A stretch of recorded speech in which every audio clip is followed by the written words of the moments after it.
Good morning. So, off to work na tayo. Kaya lang, ang kapal ng snow. Paano ako magbabike nito? Madulas yung daan.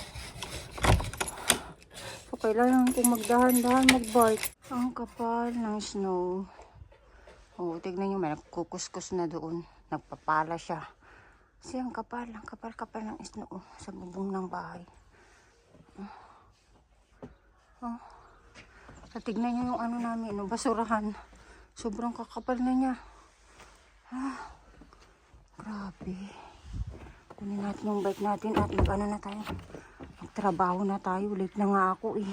Nalabas ko na yung aking bike. Good luck sa akin. Ang dulas naman tong daan. Paano ako nito? Gusto ko na lang maglakad. Sa totoo lang. Yung building na yan, dyan ako naglilinis. Grabe oh, kakapal ng ng snow. Ay, kakatakot magbike kanina. Nagdahan-dahan talaga ako magbike. Kasi baka masemplang ako. Tapos na akong mag-duty.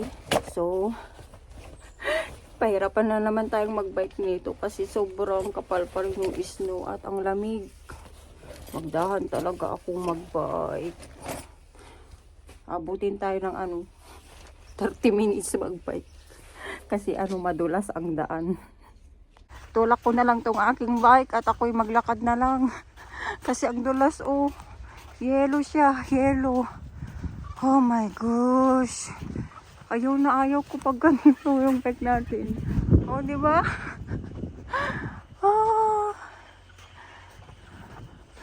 Maglakad na lang ako kaysa naman masemplang tayo. Tignan nyo, ito yung madalas na sinasabi ko. Ito oh. Madalas yan. Gusto din nyo ba ng ganito? Snow? Para sa akin, no. Tapos na ako sa ganito. Na ako? Graduate na ako sa mga snow na yan. Dahil hindi maganda. Promise. OMG.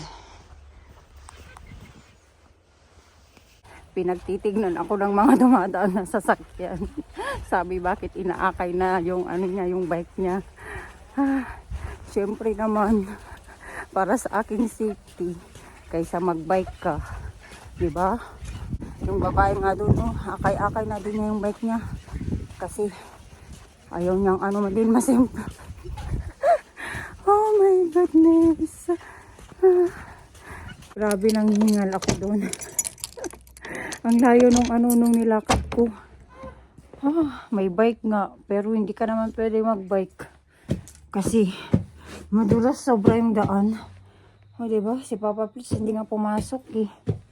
Kasi din may sakit pa rin. At si Francisca may sakit. Kasi may lagnat silang dalawa ba. Ako nga din masama yung pakiramdam ko. Pero kailangan ko na magtrabaho kasi baka matanggal na tayo sa trabaho natin. Oh, diba? Ang kapal-kapal talaga oh. May araw na kaya lang malamig pa din. Sobrang lamig kaya hindi matunaw yan. Dapat mangyari uulan para matunaw yan lahat. Ang ating my love Francisca. Baby. My baby. Ay, not baby daw. Big girl na siya 8 years old na siya. Magaling ka na? Wala na yan lagnat. Patingin nga. Wala nang lagnat. Very good na yan. Pwede ka nang pumasok bukas sa school. Papasok na yan sa school bukas. Ang aking may lalab. Love you. Lalab ni Mami. Nahulog na si Wusol. Si Wusol na yan. Kain na kami ng lunch. Bread. Tapos yung hotdog. Kain.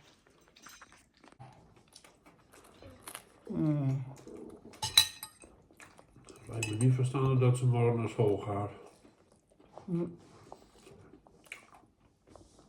We sturen haar toch alleen naar huis. Weet ik wel zeker.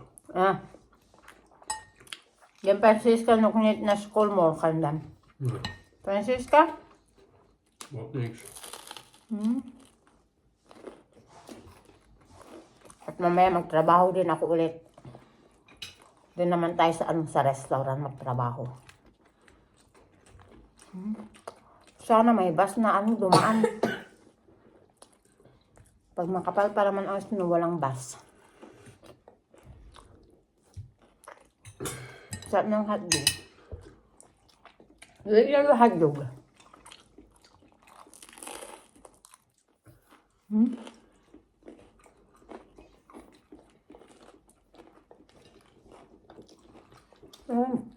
Wala na isang sinat. Bukas magaling ka na. Pero sabi ni Papa, hindi muna daw siya magpasok bukas.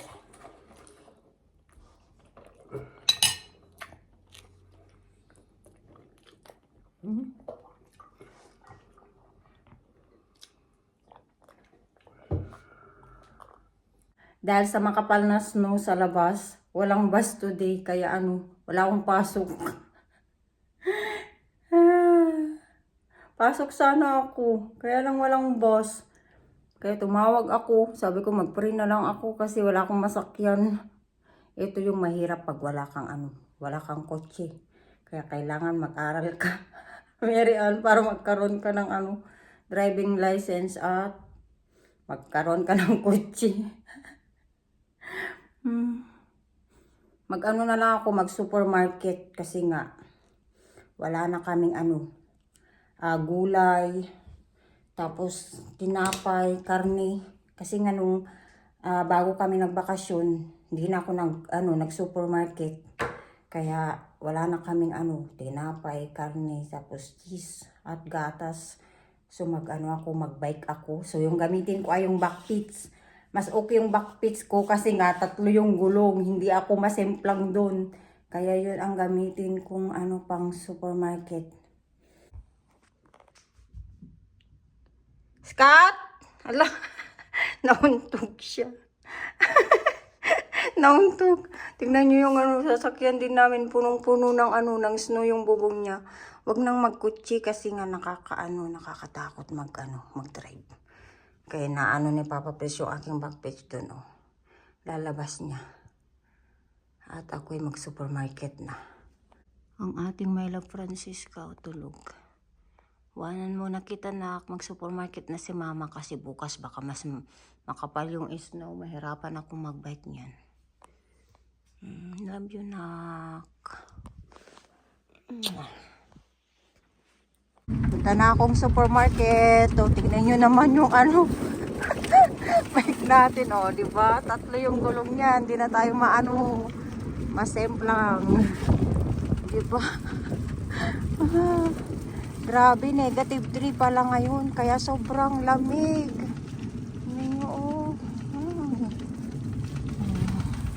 Pag ganyan, dahan-dahan ka mag-bike. Kaya kanina yung single bike ko, dahan-dahan talaga ako kasi masisimplang yun. Simplang ka, lipad. Baka maputulan. Dito na tayo sa Lidl. So na tayo supermarket. Kailangan ko tong mushroom.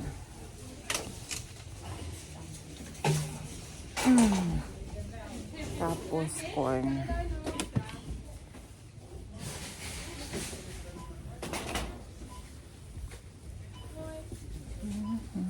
Ito na lahat yung napamili ko. So magbabayad na ako.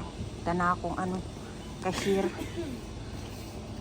Sasarap ng mga nila dito. Cake.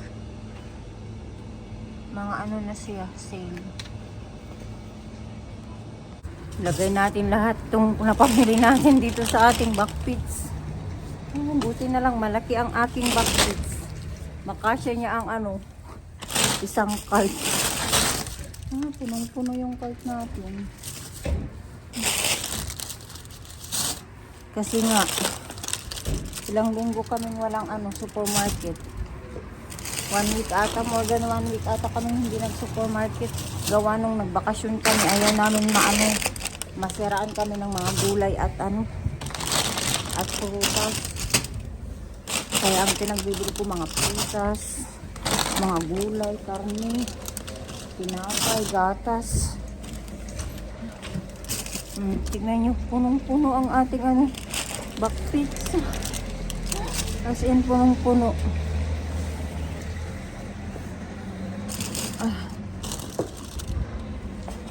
Ayan. Okay na. Lagay na natin lahat. So, balik ko na tong ano natin. Cart at mag-uwi na tayo. Kasi ano, lumilim na. Ano na, 4:30 na. At nagsisimula na namang mag-snow. Bahay na tayo from supermarket at kumain na din kami ng dinner.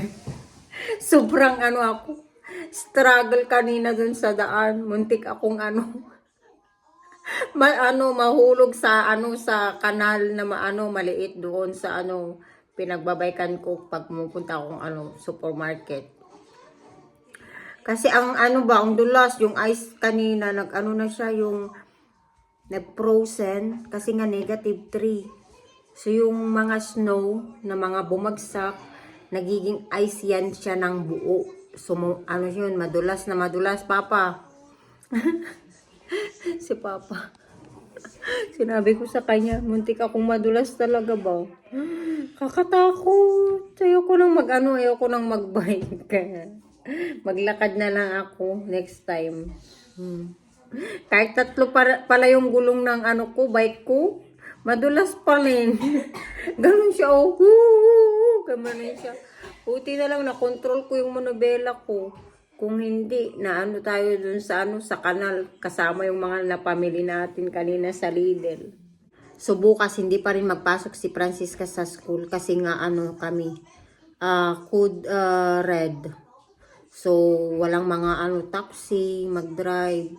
Tapos yung iba ayaw nilang mag-drive ng kotse kasi nga nakakatakot. Tapos ngayon sa balita, ang dami ng mga na-aksidente. Dahil na madulas ang daan. Kaya as in kakatakot. Si Francisca kunti lang din kinakain niya. Hindi siya makakain ng madami kasi nga ubo ng ubo. Kaya ngayon na siya, nanood na siya ng TV.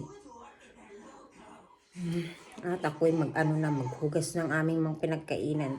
Kumain lang kami ng macaroni. Yun lang yung aming dinner. At si Francisca pala, ko mamaya paliguan ko para ma-fresh yung katawan niya.